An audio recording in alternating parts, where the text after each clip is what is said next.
One night, one mistake, one stranger who changed everything. It started as an innocent work trip, just another night in another hotel room. I never expected that a single moment of weakness would turn my entire world upside down. She wasn't supposed to mean anything. I didn't even know her name. But when the truth came out, I realized I wasn't the only one keeping secrets. Before we dive into this story, I want to appreciate all my subscribers. Thank you for your support. If you're new here, make sure to subscribe and turn on notifications to never miss an inspiring, dramatic story. Your support helps bring more gripping stories like this to life. My name is Maxwell Reed, and until a few weeks ago, I thought I was a good man. A devoted husband. A respectable businessman. I had a beautiful wife, Delilah, a woman who had stood by my side for the past 7 years, through the ups and downs, through love and indifference. But sometimes even the strongest of marriages develop cracks so small that you don't notice them until something or someone shatters the foundation completely. It all started with a simple business trip. I had taken 100 of them before, checking into fancy hotels, shaking hands in cold conference rooms, making deals over expensive whiskey. This one was no different. Or at least, it shouldn't have been. The Stanton Grand Hotel was elegant, all glass and gold, a place where people came to escape their real lives for a while. As I stepped into the lobby, I adjusted my wedding ring, a habit I didn't even think about anymore. I checked in, received my key, and took the elevator up to the 22nd floor. My suite was luxurious, with a king-sized bed, floor-to-ceiling windows, and a minibar stocked with temptation. I set my briefcase down, loosened my tie, and collapsed onto the bed. I should have called Delilah. I should have sent her a text, letting her know I arrived safely. Instead, I just stared at my phone, feeling the distance between us, not just the physical distance, but the kind that had been growing for months, maybe even years. She had been different lately. Distant. Distracted. Always somewhere else, even when she was sitting right beside me. Maybe it was my fault. Maybe I had let the routine of work and marriage turn into something dull, something predictable. Maybe I had been blind to how much we were drifting apart. Or maybe I was just looking for an excuse for what I did next. I wasn't planning on drinking that night. But after back-to-back meetings and meaningless small talk, I found myself at the hotel bar, nursing a glass of bourbon and watching the city lights stretch endlessly beyond the windows. That's when she walked in. She was effortlessly beautiful, the kind of woman who turned heads without even trying. Long, wavy brown hair cascaded over her shoulders and her dress hugged her curves just right. She carried herself with a confidence that was almost intoxicating. I don't know if I looked at her first, or if she looked at me, but when our eyes met, something unspoken passed between us. She slid onto the bar stool next to me, ordered a red wine, and turned slightly in my direction. "You look like you could use some company," she said, her voice smooth as silk. I should have shut it down right there. I should have said, "Sorry, I'm married," and walked away, but I didn't. Instead, I smirked. "That obvious, huh?" She laughed softly, swirling her wine. A man alone at a bar, staring into his drink like it holds all the answers? "Yeah, it's obvious." I chuckled, shaking my head. "Rough day." She tilted her head. "Or rough life." I hesitated. For some reason, I wanted to tell her everything about Delilah, about the distance between us, about how I felt like a stranger in my own marriage. But that would be crossing a line, wouldn't it? So instead I said, "Just tired." She gave me a knowing look. "Well, maybe I can help you forget about it for a little while." Her words hung in the air between us, heavy with implication. I should have walked away, but I didn't. I ordered another drink. We talked, and with every passing minute, every laugh, every glance, something dangerous built between us. I didn't even know her name yet, but I already knew I was in trouble.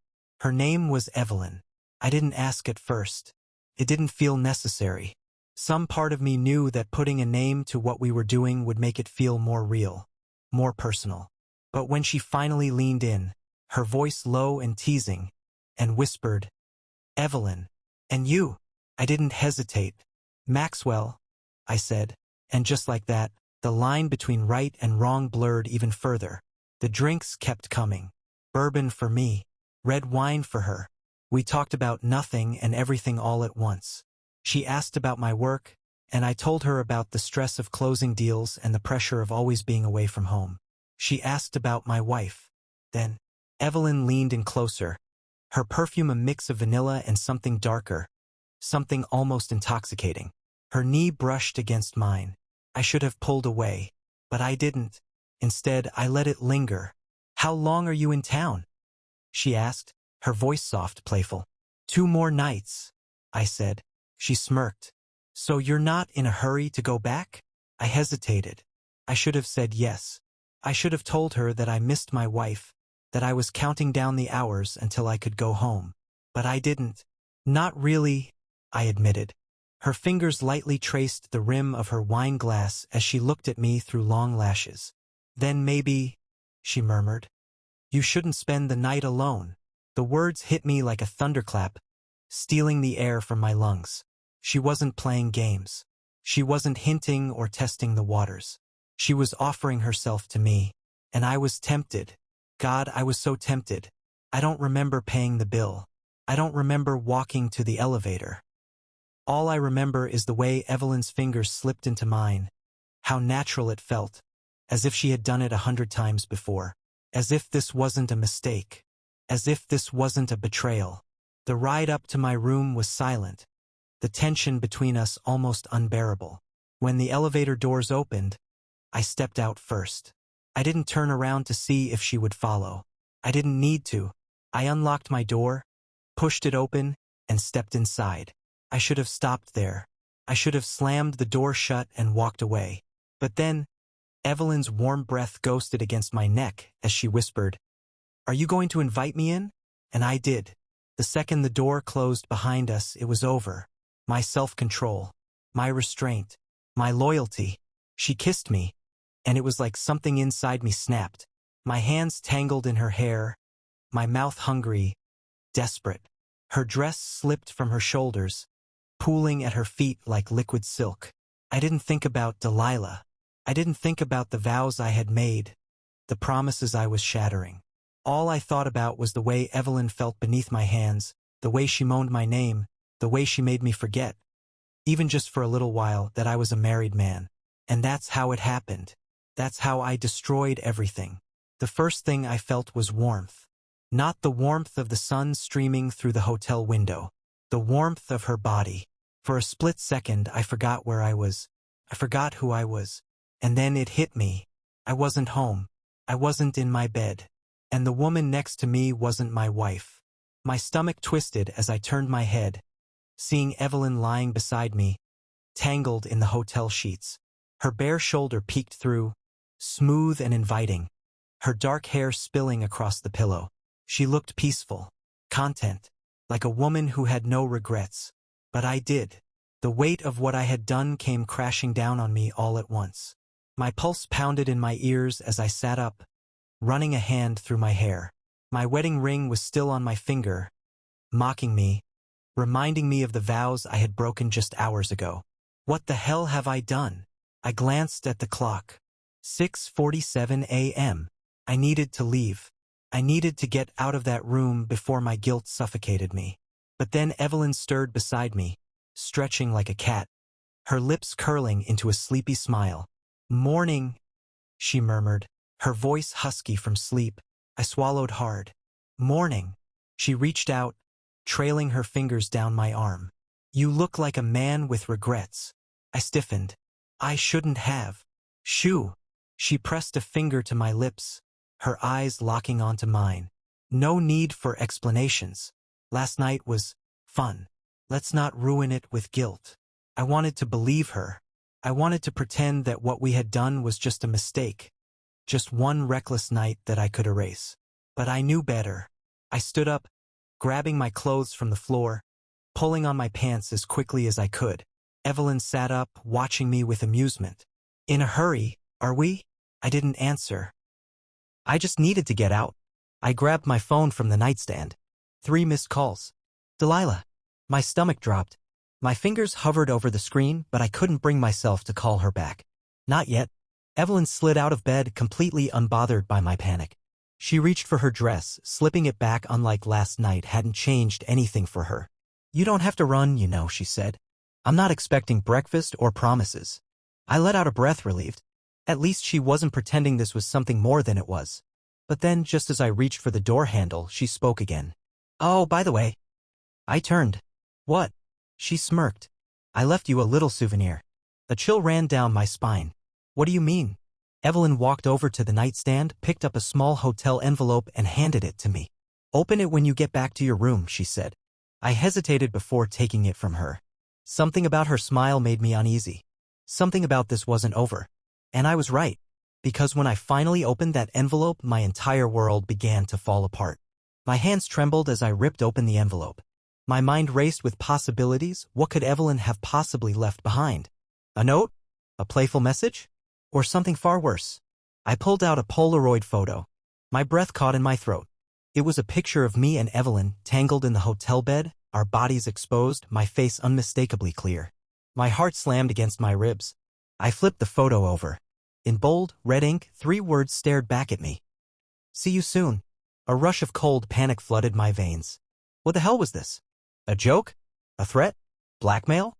I sat on the edge of my bed, gripping the photo so tightly my knuckles turned white. I wanted to believe it was nothing. That she was just playing games. But deep down, I knew better. This wasn't over. My phone vibrated in my hand, jolting me out of my panic. Delilah. My chest tightened. I had ignored her calls earlier, but I couldn't do it now. With a deep breath, I answered. Hey, babe, I said, forcing my voice to sound normal. Maxwell, where have you been? I called you 3 times, she said, concern lacing her tone. I swallowed hard. Sorry, I fell asleep early. A pause. Then, are you okay? You sound off. I forced a chuckle. Just exhausted from work, that's all. Another pause. Then, softly, I miss you. Guilt clawed at my throat. I squeezed my eyes shut. I miss you too. I love you. I'm sorry, but I didn't say any of that. Instead, I whispered, I'll be home soon. It was the only truth I could give her. The rest of the day was a blur. I tried to focus on work, but my mind kept going back to the photo. To Evelyn's smirk. To see you soon. What did she want? Money? Power over me? Or something else entirely? By evening, I couldn't take it anymore. I needed answers. I texted her. What is this? Evelyn replied, a memory. A beautiful one. I asked, why did you take this picture? She replied, for insurance. I clenched my jaw. I asked, what do you want? Evelyn replied, to see you again. My stomach dropped. I replied, that's not happening. Evelyn replied, oh, Maxwell, I think it is. Unless you want Delilah to see this? I felt like the air had been sucked out of the room. She was blackmailing me, and I had no way out. Evelyn had me trapped. I stared at my phone, her last message burning into my brain. Unless you want Delilah to see this? I had 2 choices. Meet her again, or risk losing everything. My stomach churned. I wanted to call her bluff, to tell her to go to hell. But could I really take that risk? If Delilah saw that photo, if she found out what I had done, I'd lose my wife, my marriage, my entire life. I couldn't let that happen. With shaking hands, I texted back. Where do you want to meet? Evelyn replied, that's more like it. My hotel. Tonight. I clenched my jaw. I texted 1 time. That's it. Then you delete the photo. She replied, we'll see. I gritted my teeth. Evelyn was never just a one-night mistake. She was calculated, dangerous, and obsessed with control. Before that night at the hotel, she had been watching me, studying me. During our brief time together, I had let my guard down. She asked about my life, my wife, even acted curious about my marriage. At the time, I thought nothing of it. But Evelyn was smart. She was digging for information. Maybe she saw Delilah's name pop up on my phone screen. Maybe she watched me unlock my phone and memorized the digits. Or maybe she found her own way. Social media, mutual contacts, online searches. It didn't matter how she got the number. What mattered was what she did with it. Then when I get there, she had been waiting. I was walking straight into her trap. That night, I stood outside Evelyn's hotel room, my pulse pounding. I didn't want to be there, but I couldn't afford to lose Delilah. I knocked. The door swung open, and Evelyn stood there, wearing nothing but a silk robe, a knowing smile on her lips. Maxwell, she purred, stepping aside. Come in. I hesitated. Delete the picture first. She laughed softly. Now, where's the fun in that? I gritted my teeth and stepped inside. She closed the door behind me, locking it. You act like you didn't enjoy last time, she teased, trailing her fingers down my chest. I grabbed her wrist. This isn't a game, Evelyn. She tilted her head. Isn't it? I exhaled sharply. What do you want from me? She smiled. Everything. I froze.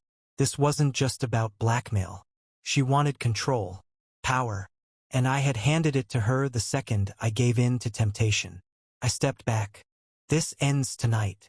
Evelyn's smile faltered. Excuse me? You heard me. You can do whatever you want with that picture. I'm done playing your game. Her eyes darkened. You sure about that? I nodded. If Delilah finds out, I'll deal with it. But I won't let you control me. For a moment, she just stared at me. Then slowly, she laughed. You're braver than I thought, she said. I like that. I turned to leave, my heart pounding. Goodbye, Evelyn. As I reached for the door handle, she called out. Oh, Maxwell.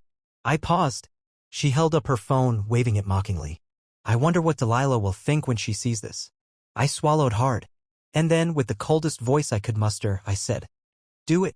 Her smile vanished. I walked out. I drove home, my mind racing. I didn't know what would happen next. Would Evelyn send the picture? Would Delilah find out? I had no control anymore. And maybe I deserved that. When I walked through the front door, Delilah was waiting. Maxwell, she said softly. We need to talk. My stomach twisted. I met her gaze, knowing that no matter what happened next, I had already lost. Evelyn had me trapped. My life was no longer mine. My choices, my decisions, everything was dictated by the mistake I made with her. As I drove home, my hands gripped the wheel so tightly my knuckles turned white. My heart pounded in my chest, a relentless hammer reminding me that the lie was about to collapse. And when I walked through the front door, I knew it already had. Delilah stood in the living room, arms crossed, her eyes red and swollen. She had been crying. The air between us was thick with tension, a silent war waging before a single word was spoken. Where were you? Her voice was eerily calm, but her hands clenched into fists at her sides. I swallowed hard. Delilah, Her phone lit up on the table. We both looked at it. One new message. I saw the name on the screen and my stomach dropped. Evelyn. A lump formed in my throat. My pulse roared in my ears. Delilah reached for the phone without breaking eye contact with me. She unlocked it. Silence. And then, what the hell is this? She turned the screen toward me and there it was, the picture. Evelyn had sent it to her. The moment I ignored her, she struck. And just like that, she didn't just ruin my marriage. She burned it to the ground. A single snapshot of my betrayal. The proof. I had never seen Delilah break before. She had always been composed, strong, resilient. But in that moment, she shattered before my eyes. Her breath hitched, her body trembling like she had been physically struck. She looked at me, but I was no longer her husband, I was a stranger. Her voice cracked. Tell me this is fake. I couldn't. Delilah, please. She threw the phone at me. It hit my chest and fell to the floor. You son of a, she stopped, biting back a sob, her hands shaking so violently she clenched them into fists. You disgust me. Pain lashed through my chest. Delilah, I made a mistake, but I love you. She let out a sharp, broken laugh. Love me? She took a step closer, her eyes wild with fury. You don't love me. If you did, you wouldn't have. Her voice cracked again, and she pressed a hand to her mouth like she was holding back bile. I reached for her. She flinched. That broke me more than anything. The woman who once leaned into my touch now recoiled from me like I was poison. You threw away our marriage for what? For some, she choked on the words, shaking her head. You had everything, Maxwell. I was your everything. Tears brimmed in her eyes, but she refused to let them fall. Not in front of me. Not anymore. Then, in a whisper so soft it nearly destroyed me, she said, You were my everything too. And then she walked away. I followed her down the hall, panic setting in. Delilah, please, don't do this. We can fix this. She stormed into the bedroom, yanking open drawers, stuffing clothes into a suitcase. My heart pounded. You don't have to leave. She turned sharply. I'm not leaving. You are. The finality in her voice sent ice through my veins. I opened my mouth to argue, but she cut me off. You don't get to fight for this now. You lost that right the second you touched her. Tears blurred my vision. Delilah, get out. The scream shook the walls. It was raw, broken, full of pain that I had caused. I took a shaky breath, my chest caving in. For the first time, I realized this was real. I had lost her. As I stepped outside, my phone buzzed. I already knew who it was. Evelyn. Evelyn, I told you she'd find out. Face-blowing kiss. A wave of raging. But the consequences? They last forever. That is the end.